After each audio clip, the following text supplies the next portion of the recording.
Hey everybody, and welcome back to Video Game Esoterica. On today's episode, we're taking a look at Rise of the Dragon, released by Dynamix in 1990 for DOS PC. It was ported over the Sega CD in 1993 by Game Arts, a company that ended up going on to assist in the development of the Smash Bros. Series with Nintendo. It's a graphical adventure game, kind of point and click, very similar to Snatcher or Police Knots, although I would say this game is slightly less impressive than those two games. Kind of the basic story is you are a detective named Blade, definitely a lot of Blade Runner inspiration in this game, and you are helping the mayor crack down on a new drug that's taken over the city, set in the future, I believe 2064. It's definitely an interesting game, especially for Sega CD. It was one of those games where it actually used the Sega CD to its maximum potential.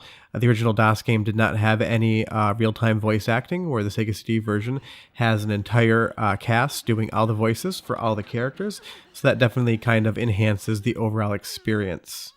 Unfortunately, based on the Sega CD and the Genesis, with a 64 color on-screen palette, the colors were reduced down compared to the DOS version, which was on 256 colors.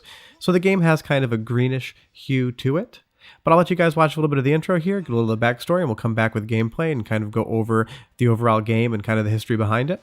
But hopefully you guys enjoy the intro. If you could just go down below, hit the thumbs up and subscribe button, it would really help us out. We've been working hard on this series, and we hope you're enjoying it. Otherwise, enjoy the intro, and we'll be back in a minute. In 3 days, my destiny will be realized. Just as the prophecy foretells. We shall destroy those who stand against us and bring this city to its knees. The name Bahamut shall once again strike terror into the heart of man.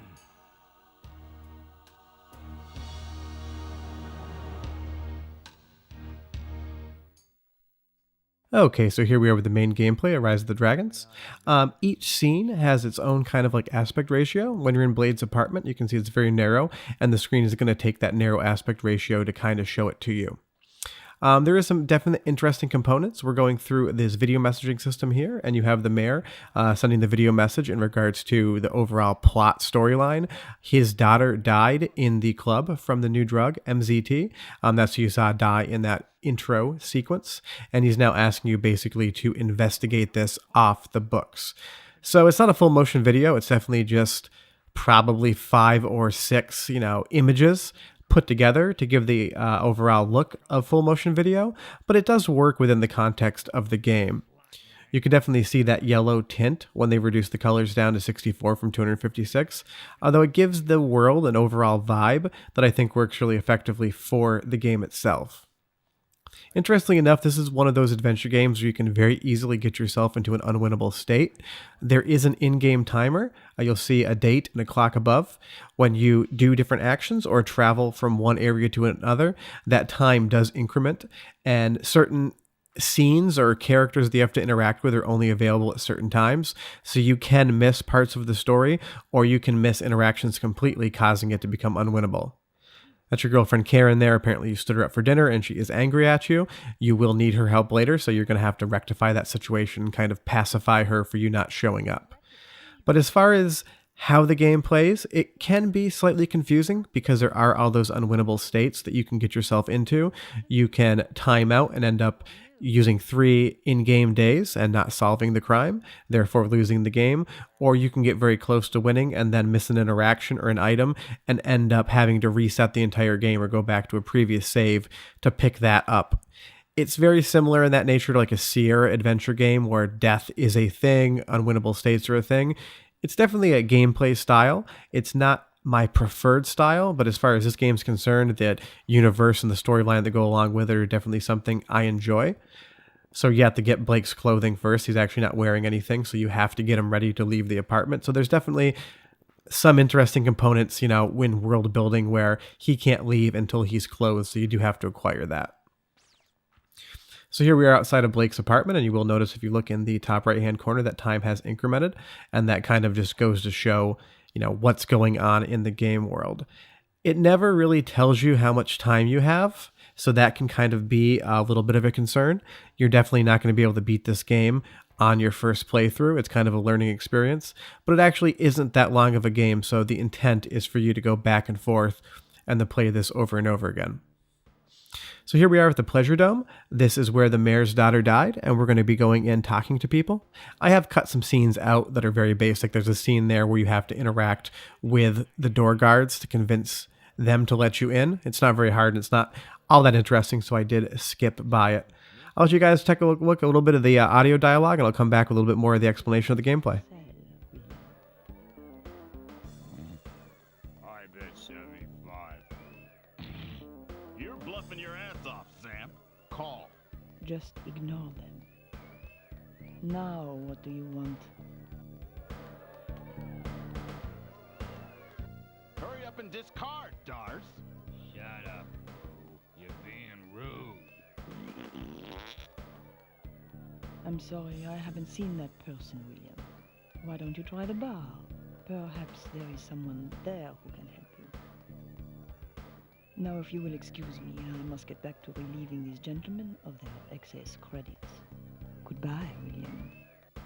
So you can see that the dialogue in this game is quite competent. It's probably not the best voice actors that I've ever heard, but if you think of something like Resident Evil on the PlayStation 1, years past from this, you can definitely tell that this game is much more impressive in those voices. This is an example right here. You're looking for the Jake. They use it in quotation marks, and he's kind of the main guy at the Pleasure Dome. This interaction goes poorly for me, and that is a situation where you kind of have to read the characters' personalities, their wants, their needs, and their overall way of speaking to pick the right options, or else you can dead-end yourself in the game. I did a poor job at this. It's been years since I played it, and I really couldn't remember exactly what I was supposed to be doing, so bad on me. Here you are at City Hall. You definitely get an overall vibe of the world the game encounters and inhabits.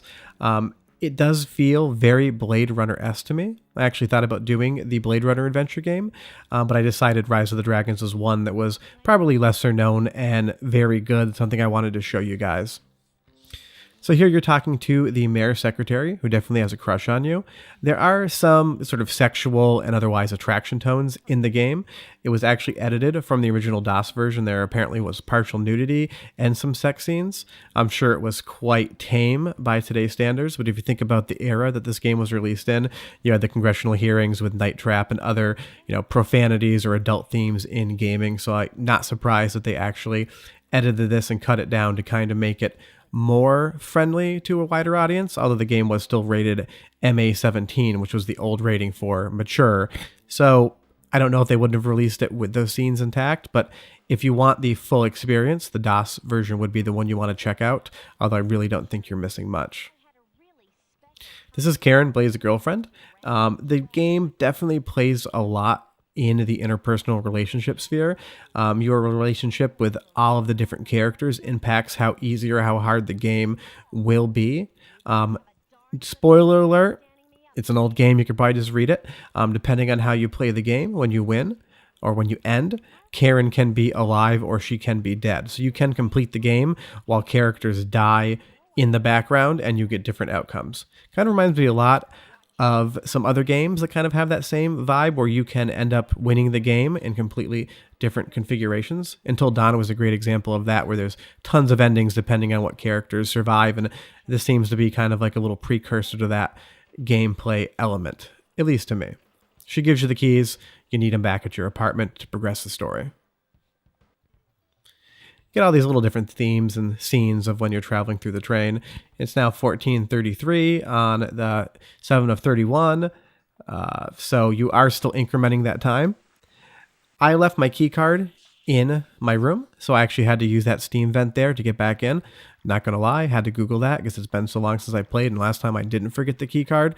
So you can make mistakes and work in different directions to be able to solve them. There's tons of puzzles, different ways that you can achieve the same result. So there is some wiggle room in how you play, which I think for an adventure game is quite interesting. It gives you a sense of more freedom in the gameplay versus each puzzle having one solution. Although in standard, graphical adventure gameplay elements, some of the solutions to the puzzles don't make any sense. You just happen to succeed. But that's it. That's Rise of the Dragons. The gameplay definitely goes on a lot more. Just wanted to show you the intro scenes, give you an idea of the overall world. If you can, like I said, please go down below and hit that like and subscribe button. It really helps me out. Been working hard on this series, and we got a lot more fun content coming up for you guys. But just watch the little story beat that's coming up here, and we'll see you guys next week for another episode. Thanks so much, and bye-bye.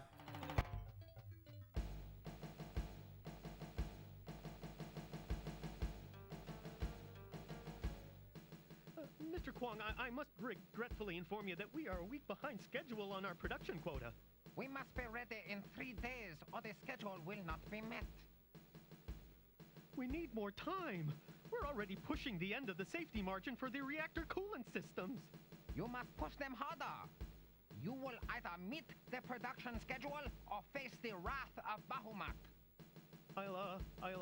I'll see what more can be done, Mr. Kwong.